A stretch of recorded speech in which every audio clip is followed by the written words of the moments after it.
Good morning मित्रांनो, जय संविधान जय भारत. मी advocate Harshvardhan नाथ भजन.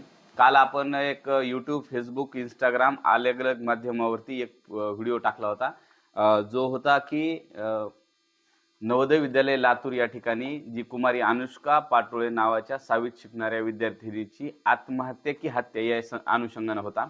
तो व्हिडिओ काल यूट्यूबने मला रात्री मेसेज केला आणि सांगितलं की तुमचा व्हिडिओ डिलीट करण्यात येत आहे आणि यूट्यूबने हा व्हिडिओ डिलीट केला की हार्मफुल कंटेंट आहे म्हणून. म्हणजे याचा अर्थ कोणीतरी त्याला स्ट्राईक मारली असेल, परंतु अशाही व्हिडिओला स्ट्राईक मारणारे लोक आहेत हे मला तुम्हाला सांगायचं आहे. महत्त्वाची गोष्ट, काल व्हिडिओ टाकल्यानंतर बऱ्याच लोकांचे मला फोन आले की सर काही गोष्टी त्यांनी सांगितल्या ज्याचा खुलासा मी पुढच्या व्हिडिओमध्ये करणारच आहे. अजून त्यांनी मला फोटो आणि व्हिडिओ टाकले नसल्यामुळे मी या संदर्भानं बोलत नाही, परंतु त्यांच्या म्हणण्यानुसार त्यांनी जे काही गोष्टी सांगितले की अनुष्काची जी बॉडी आहे ती नवोदयमधून सरकारी दवाखान्यापर्यंत कारमध्ये आणण्यात आली होती आणि ती कारच्या डिकीमध्ये आणण्यात आली होती.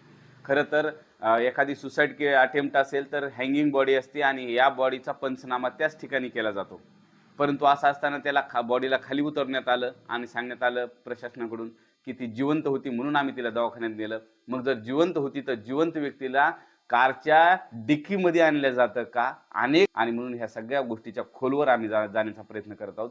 अगदी न्यायालयीन लढाईसाठी सुद्धा त्या दिवशी कोर्टाच्या तारखेमध्ये आमची टीम त्या कुटुंबियासोबत अगदी 6 वाजेपर्यंत होती. त्यामुळं आम्ही न्यायालयीन लढाईमध्ये सुद्धा पूर्ण लक्ष घातलेलं आहे. हे जे काही सगळं प्रकरण आहे तुमच्यापर्यंत नक्कीच पोहोचण्यासाठी आम्ही प्रयत्न करत आहोत सोशल मीडियाच्या माध्यमातून. मित्रांनो, ही न्यायालयीन लढाई तर आपण लढतच आहोत, पण मला एक प्रश्न पडलाय, जर हीच अनुष्का एखाद्या मंत्र्याची मुलगी असती, एखाद्या आमदाराची मुलगी असती किंवा एखाद्या IAS IPS अधिकाऱ्याची मुलगी असती तर खरंच न्याय या पद्धतीने झाला असता का? आणि म्हणून ह्या सगळ्या लढाईमध्ये जनतेनं या कुटुंबियाच्या सोबत राहणं अत्यंत गरजेचं आहे, एवढंच मला वाटतं.